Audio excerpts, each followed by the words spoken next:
जय श्री राधे कृष्ण दोस्तों। जिंदगी में जब भी हम परेशान होते हैं, रास्ते बंद नजर आते हैं, मन थक जाता है और आत्मा बोझिल हो जाती है, ऐसे समय में हमें कोई चाहिए होता है जो हमें राह दिखाए, हमारी उलझनों को सुलझाए और हमें फिर से खड़ा होने की ताकत दे। श्री कृष्ण कहते हैं, गीता केवल एक पुस्तक नहीं बल्कि जीवन का मार्गदर्शन है। हर सवाल का जवाब, हर दर्द का मरहम और हर संकट से निकलने की शक्ति श्रीमद् भगवद गीता में छिपी हुई है। आज हम आपको गीता के 11 ऐसे अनमोल उपदेश सुनाने जा रहे हैं जो आपकी पूरी जिंदगी की दिशा बदल सकते हैं। बस मन को शांत रखकर पूरी श्रद्धा से अंत तक सुनिए, क्योंकि इसमें छिपा हर शब्द आपकी आत्मा को नई ऊर्जा देगा और आपके जीवन को एक नई रोशनी। तो आइए शुरू करते हैं इस अद्भुत यात्रा को भगवद गीता के दिव्य उपदेशों की ओर। श्रीमद् भगवद गीता का पहला उपदेश यही है कि यदि कोई अपना हो या आपसे बड़ा हो, तब भी उसका गलत व्यवहार कभी सहन मत करो। यह उपदेश हमारी जिंदगी से गहराई से जुड़ा है। हम अक्सर अपने मन की तकलीफों को जीवन भर यह सोचकर सहते रहते हैं कि यह तो मेरा अपना है, यह तो मेरा बड़ा है, हम इसे कैसे कुछ कह सकते हैं। लेकिन यदि हम अन्याय या गलत व्यवहार को सहते रहेंगे तो यह केवल रिश्तों को खोखला करेगा और हमें भीतर से तोड़ देगा, क्योंकि जो रिश्ता सत्य और सम्मान पर आधारित नहीं है वह लंबे समय तक कभी टिक नहीं सकता। सोचने वाली बात यह है कि जिस व्यक्ति के कारण हमें बार बार दुख और तकलीफ झेलनी पड़े, उसे हम अपना कैसे कह सकते हैं। अपना वही है जो हमारी तकलीफों को कम करे, न कि बढ़ाए। गीता का यही उपदेश है कि किसी को भी इतना अधिकार मत दो कि वह तुम्हारा फायदा उठाए, किसी को भी यह शक्ति मत दो कि वह तुम पर अन्याय या जुल्म कर सके, क्योंकि जब तक तुम सहते रहोगे लोग तुम्हें और सहने के लिए मजबूर करते रहेंगे। महाभारत के प्रथम अध्याय अर्जुन विषाद योग और द्वितीय अध्याय सांख्य योग में अर्जुन की यही दुविधा सामने आती है। अर्जुन भगवान श्री कृष्ण से कहता है, हे केशव, मैं कौरवों से युद्ध कैसे कर सकता हूं? ये सब तो मेरे अपने हैं। भीष्म पितामह और गुरु द्रोणाचार्य मेरे पूजनीय हैं। इन गुरुओं का वध करने से अच्छा है कि मैं भिक्षा का अन्न खाकर जीवन व्यतीत करूं। कौरव तो धृतराष्ट्र के पुत्र और मेरे भाई हैं। क्या अपने ही भाइयों का वध करना उचित है? यदि यही करना है तो मैं सन्यासी बनना पसंद करूंगा। तब भगवान श्री कृष्ण अर्जुन से कहते हैं, हे पार्थ, यहां प्रश्न अपने या पराये का नहीं है। यहां प्रश्न है धर्म और अधर्म का, सही और गलत का। जो अधर्म करता है उससे युद्ध करना ही तेरे लिए मोक्ष और मुक्ति का मार्ग है। यदि तू मोह में पड़कर चुप रहेगा तो संसार तुझे डरपोक कहेगा। गलत को सहना, गलत करने वाले को और अधिक बल देना है। इसलिए मोह त्याग कर उठ और धर्म के लिए युद्ध कर। महाभारत में एक और प्रसंग आता है जब अर्जुन के पुत्र अभिमन्यु की युद्ध में मृत्यु हो गई। अर्जुन शोकाकुल होकर रोने लगा और कहने लगा, हे कृष्ण, मेरा पुत्र मर गया।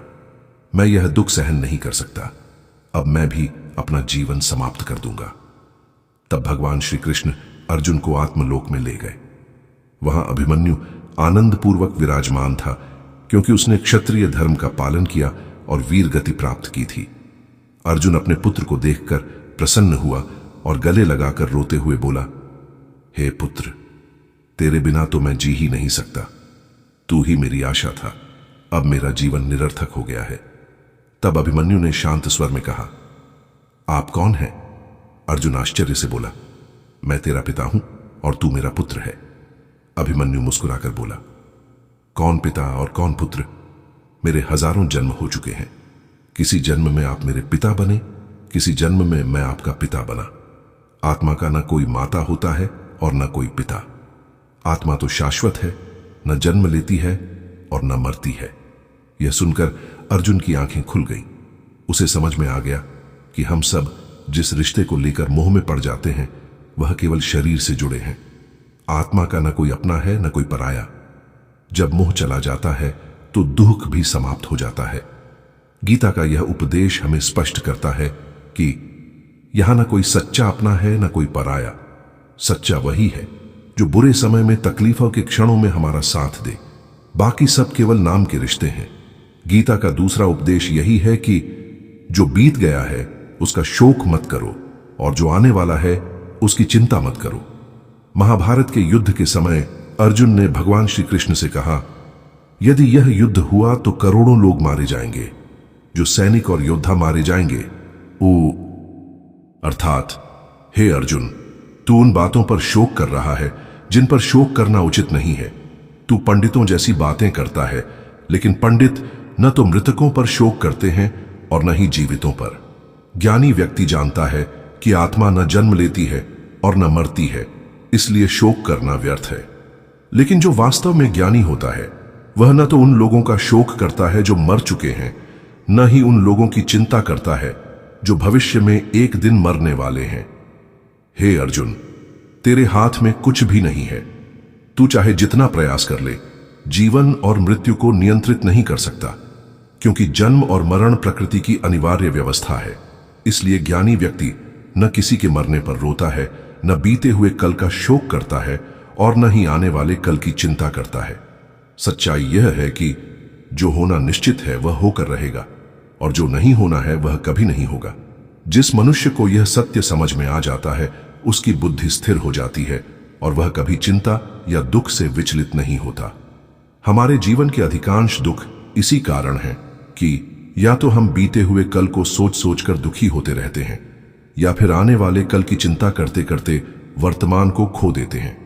यही चिंताएं हमें भीतर से बीमार बना देती हैं। यही तनाव हमारे जीवन को नष्ट कर देता है। गीता का ज्ञान हमें यही सिखाता है कि न हम बीता हुआ कल बदल सकते हैं, न आने वाले कल को अपने नियंत्रण में ले सकते हैं। हमारे हाथ में केवल वर्तमान है, सिर्फ आज का यह क्षण। हमारी 88% चिंताएं और तनाव केवल इस कारण है कि हम या तो अतीत को याद कर करके दुखी होते रहते हैं या भविष्य की चिंता में अपनी शांति खोते रहते हैं। हम अतीत और भविष्य में जीते रहते हैं, मगर वर्तमान में जीना भूल जाते हैं। जब आप इस क्षण का पूरा आनंद लेना सीख जाएंगे, तभी आपकी जिंदगी से तनाव कम होगा और चिंताएं समाप्त होंगी। वर्तमान में जीना ही सबसे बड़ी उपलब्धि है। हमारे हाथ में केवल आज का यही पल है। हमें जो भी करना है वह आज ही करना चाहिए। समय को कभी यह सोचकर व्यर्थ मत गंवाइए कि मेरे पास अभी बहुत समय है। एक गुरुजी और उनके आलसी शिष्य की कथा इसका सुंदर उदाहरण है। गुरुजी ने अपने एक शिष्य को पारस पत्थर दिया। वह शिष्य बहुत आलसी था और हर काम को कल पर टाल देता था। गुरुजी ने कहा, मैं तुझे यह पारस पत्थर 1 महीने के लिए दे रहा हूं। इस पत्थर से यदि तू लोहे को छुएगा तो वह सोना बन जाएगा, लेकिन याद रखना 1 महीने के बाद मैं यह पत्थर तुझसे वापस ले लूंगा। इस बीच जो चाहो कर लेना। शिष्य ने पत्थर ले लिया, पर अपनी पुरानी आदतों से मजबूर होकर हर दिन यही सोचता रहा, अभी बहुत समय है, कल से काम शुरू करूंगा। दिन बीतते गए, 7 दिन, 10 दिन, 20 दिन और अंततः महीना पूरा हो गया। गुरुजी ने पत्थर वापस ले लिया। शिष्य हाथ मलता रह गया। गुरुजी ने समझाया, बेटा, यह पारस पत्थर असल में समय का प्रतीक था, जिसे तुम हर दिन टालते रहे। आज का समय ही असली पारस है। जो इसका सही उपयोग करता है वह साधारण लोहा भी सोने जैसा जीवन पा लेता है, और जो इसे व्यर्थ गंवा देता है वह अपनी पूरी जिंदगी का खजाना खो देता है। वह शिष्य पारस पत्थर लेकर बाजार गया ताकि लोहा खरीद सके, लेकिन जब उसने लोहे का दाम सुना तो उसे बहुत महंगा लगा। उसने सोचा, अभी तो दाम ज्यादा है, कुछ दिन बाद रेट कम होगा तब खरीदूंगा। पर उसे यह विचार नहीं आया कि मैं इस लोहे को छूकर सोना बना सकता हूं और अपार धन प्राप्त कर सकता हूं। उसकी आलसी बुद्धि, उसका आलस्य और सुस्ती उसके मन को बार बार काम टालने के लिए मजबूर करते रहे, और इसी तरह दिन बीतते गए। पूरा महीना समाप्त हो गया। जब गुरुजी उसके पास पहुंचे और पूछा, बताओ तुमने कितना सोना बनाया, तो शिष्य लज्जित होकर बोला, गुरुदेव, मैंने तो अभी शुरू भी नहीं किया। गुरुजी ने मुस्कुराकर कहा, अब मुझे मेरा पारस पत्थर वापस दे दो। शिष्य हाथ जोड़कर बोला, गुरुदेव, मुझे थोड़ा समय और दीजिए, मैं अभी से सोना बनाना चाहता हूं। गुरुजी ने गंभीर स्वर में कहा, यह पारस पत्थर पूरा 1 महीना तेरे पास था, तूने एक भी दिन इसका उपयोग नहीं किया। अब समय समाप्त हो चुका है। और यही सत्य हमारे जीवन का है। हमारा जीवन भी उसी पारस पत्थर की तरह है। समय ही असली पारस है। हम चाहें तो इसके हर एक पल को छूकर अपनी जिंदगी को सोने जैसा बना सकते हैं, लेकिन हम सोचते रहते हैं अभी बहुत समय है, बाद में करेंगे, और इसी टालमटोल में पूरा जीवन बीत जाता है। हम अक्सर सोचते हैं कि एक दिन जीवन को जी लेंगे, एक दिन खुश हो लेंगे, लेकिन वह एक दिन कभी नहीं आता। हम चिंता करते रहते हैं, दुखी रहते हैं, दौड़ते रहते हैं, लेकिन जैसे हम रोज कपड़े बदलते हैं, वैसे ही आत्मा पुराने शरीर को छोड़कर नया शरीर धारण करती है। इसलिए मृत्यु अंत नहीं है, बल्कि एक नए जीवन की शुरुआत है। आत्मा कभी नहीं मरती, न ही उसे कोई मार सकता है। फिर भी मृत्यु का भय मनुष्य को सबसे अधिक सताता है। मृत्यु का दुख इंसान को सबसे ज्यादा तोड़ देता है। इसे समझाने के लिए एक कथा आती है। एक पेड़ पर पक्षियों का जोड़ा रहता था। दोनों एक दूसरे से बहुत प्रेम करते थे। उन्होंने साथ जीने मरने की कस्में खाई थीं। एक दिन एक शिकारी आया। उसने पेड़ पर बैठे मादा पक्षी पर तीर चला दिया। मादा पक्षी वहीं मर गई। नर पक्षी विलाप करने लगा, मैं तुम्हारे बिना कैसे जी पाऊंगा, काश यह मृत्यु मुझे मिल जाती और तुम जीवित रहती। वह रोता ही रहा। इतने में शिकारी ने दूसरा तीर चलाया और नर पक्षी को भी मार दिया। हम सभी इस बात को भूल जाते हैं कि एक न एक दिन हमारा जीवन भी समाप्त हो जाएगा। हम भी उसी मृत्यु के पेड़ पर बैठे हैं जैसे वह पक्षी बैठे थे। लेकिन याद रखो, शरीर का मिटना अंत नहीं है, आत्मा कभी नहीं मरती। श्री कृष्ण ने अर्जुन से कहा, हे अर्जुन, तेरे और मेरे अनगिनत जन्म हो चुके हैं। तुझे याद नहीं है, लेकिन मुझे सब याद है। मनुष्य इस संसार में कुछ समय के लिए आता है और फिर चला जाता है। यदि यह सत्य समझ लिया जाए तो जीवन के सारे झगड़े, सारे दुख और सारी चिंताएं समाप्त हो जाती हैं। जब यहां से जाना ही है तो दुख किस बात का? इसी सत्य को समझाने के लिए एक प्रसंग है। पहले के जमाने में साधु संत लंबी यात्राएं पैदल किया करते थे। एक महात्मा यात्रा करते करते बहुत थक गए। रास्ते में उन्हें एक भव्य महल दिखाई दिया। उन्होंने सोचा, चलो यहां थोड़ी देर विश्राम कर लेता हूं। वे सीधे उस महल में गए और राजा के पलंग पर ही सो गए। थोड़ी देर बाद जब राजा महल में पहुंचा तो उसने देखा कि कोई साधु उसके बिस्तर पर सो रहा है। राजा आश्चर्यचकित होकर बोला, महात्मन, यह मेरा महल है, तुम यहां कैसे आ गए और मेरे बिस्तर पर आकर क्यों सो गए? महात्मा मुस्कुराए और बोले, मुझे तो यह महल एक धर्मशाला लगा। राजा आश्चर्यचकित होकर बोला, यह मेरा महल है, आपको यह धर्मशाला कैसे लग सकता है? महात्मा ने राजा से प्रश्न किया, मुझसे पहले इस महल में कौन रहता था? राजा ने उत्तर दिया, मुझसे पहले मेरे पिता यहां रहते थे और उनसे पहले मेरे दादाजी। महात्मा ने फिर पूछा, क्या तुम हमेशा यहां रहोगे या तुम्हारे बाद कोई और रहेगा? राजा बोला, मेरे बाद मेरा पुत्र यहां रहेगा। तब महात्मा गंभीर स्वर में बोले, जब एक ही जगह पर रहने वाले लोग बार बार बदल जाते हैं तो उसे घर कैसे कह सकते हो? वह तो धर्मशाला ही है। लोग आते हैं, रहते हैं और फिर चले जाते हैं। यही संसार का नियम है। महात्मा ने कहा, धर्मशाला जान जग को, जीव सब मेहमान हैं, मोह किससे मत करो, सब स्वप्न का सामान है। यदि हम इस सत्य को समझ लें कि हम इस संसार में कुछ समय के लिए आए हैं, आनंद लेने, खुश रहने और अच्छे कर्म करने के लिए आए हैं, तो हमारे सारे दुख समाप्त हो जाएंगे। लेकिन समस्या यह है कि हम इस अस्थाई जगह को अपना स्थायी घर मान लेते हैं। हम मोह, लालच और अधिकार जमा लेते हैं। यही कारण है कि हम बार बार दुखी होते हैं। जब हम किसी चीज पर अत्यधिक मोह कर लेते हैं और यह सोचने लगते हैं कि यह मेरा है, इसे मैं छोड़ नहीं सकता, इसके बिना मैं जी नहीं सकता, तो यही मोह हमारे जीवन को दुखों से भर देता है। इसीलिए गीता हमें सिखाती है कि मृत्यु का भय त्याग कर जीवन का हर पल आनंद में जीना चाहिए। गीता का चौथा उपदेश यह है कि मन और विचारों को नियंत्रित किए बिना जीवन में कभी शांति और सुकून नहीं मिल सकता। अर्जुन ने श्री कृष्ण से कहा, हे माधव, मेरा मन सही और गलत सब कुछ जानता है, फिर भी मैं अपने विचारों और इच्छाओं को नियंत्रित नहीं कर पाता। मैं जो करना चाहता हूं वह कर नहीं पाता, और जो नहीं करना चाहता वही मेरा मन मुझे जबरदस्ती करवाता है। इसी कारण मैं बेचैन और अशांत हो गया हूं।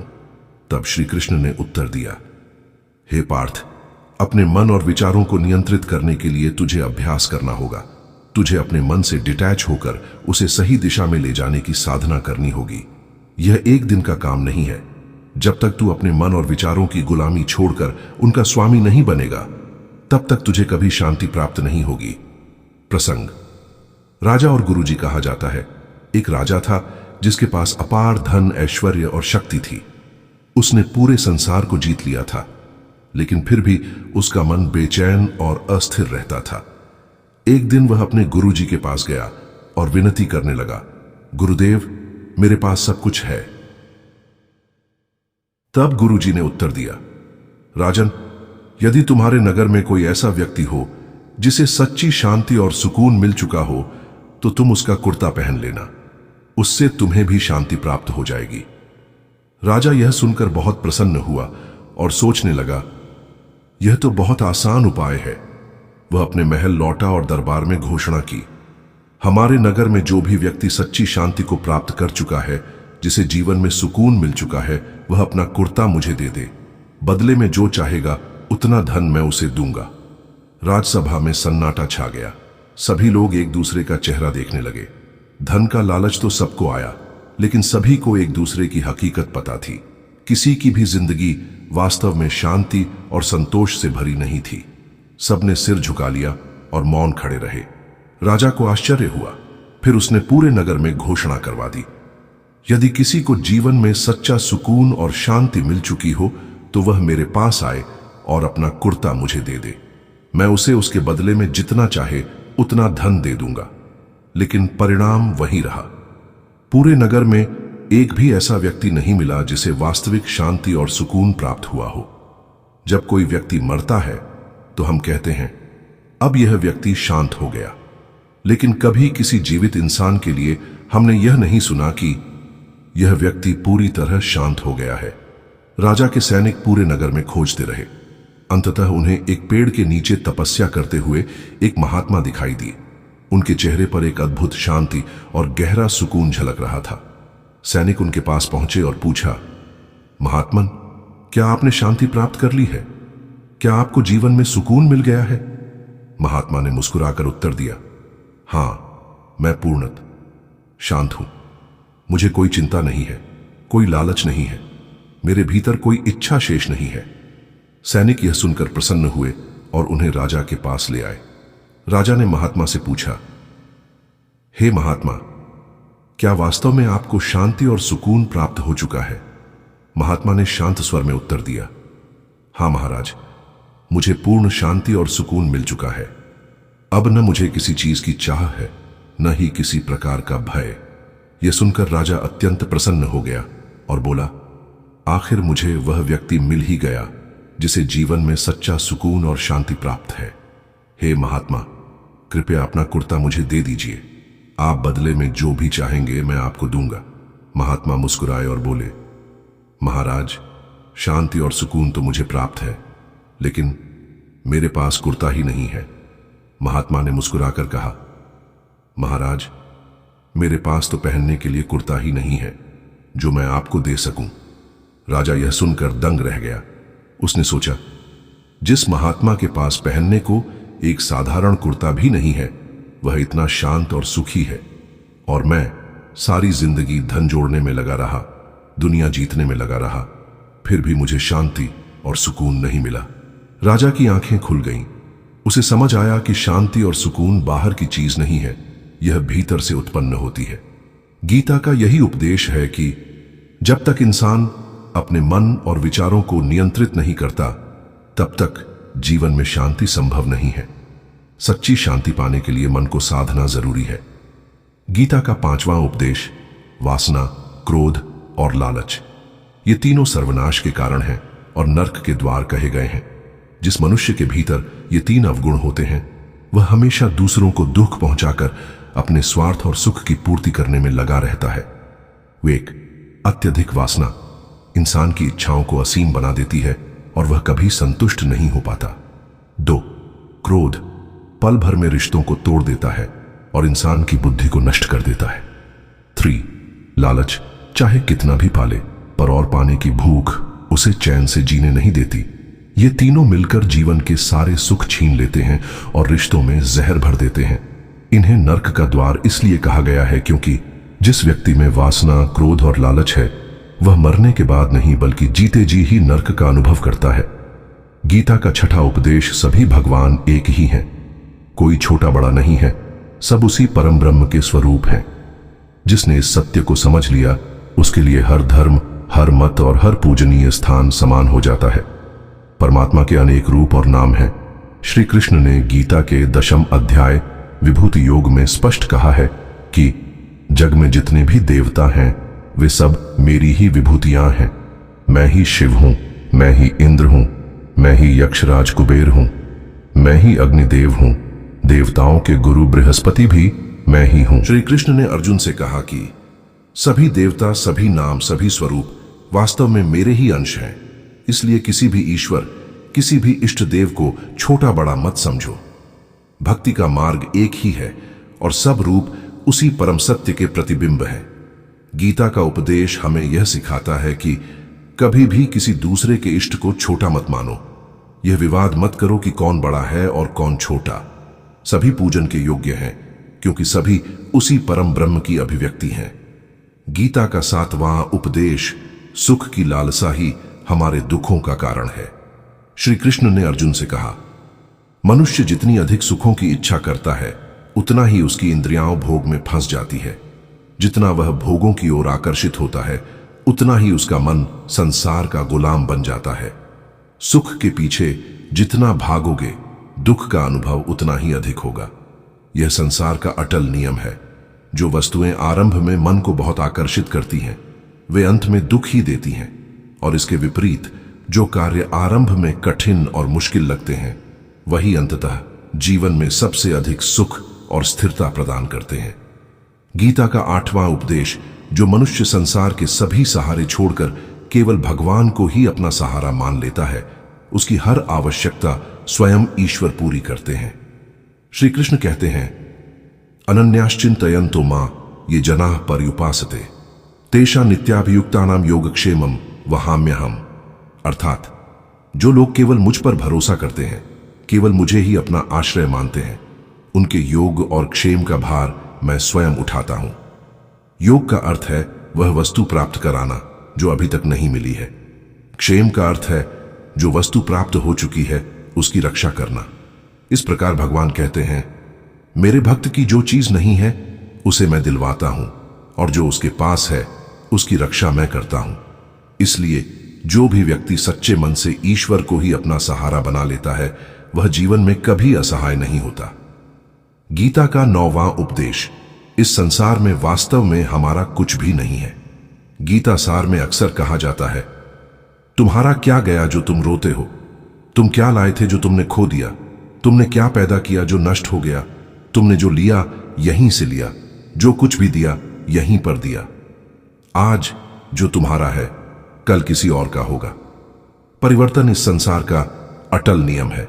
कल तक जिनके बिना जीना असंभव लगता था, आज उनसे कोई रिश्ता तक नहीं रहा। कल तक जिन मित्रों के साथ जीने मरने की कस्में खाई थीं, आज पता भी नहीं कि वे कहां हैं। यह संसार निरंतर बदलता रहता है, हर रिश्ता बदल जाता है, और तो और यह शरीर भी प्रतिक्षण बदल रहा है। समय बदलता रहता है, बचपन से जवानी, जवानी से बुढ़ापा, और अंत में एक दिन यह शरीर भी साथ छोड़ देता है। तो फिर किसके लिए रोना और किसकी चिंता करना?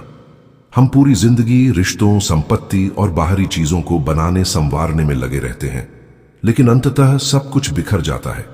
जिस संपत्ति, जिन रिश्तों के लिए हम जीवन भर संघर्ष करते हैं, एक दिन सबको पीछे छोड़कर हमें इस संसार से जाना ही पड़ता है। गीता का 10वां उपदेश, किसी से भी हद से ज्यादा मोह कभी मत करना। श्री कृष्ण ने गीता का पूरा उपदेश अर्जुन का मोह तोड़ने के लिए ही दिया, क्योंकि मोह ही इंसान को सबसे ज्यादा रुलाता है। मोह इतना बलवान है कि शेर जैसा पराक्रमी इंसान भी गीदड़ बन जाता है। अर्जुन, जिसने देवताओं तक को युद्ध में परास्त किया था, जब अपने ही परिजनों को रणभूमि में देखा तो उसके हाथ कांपने लगे।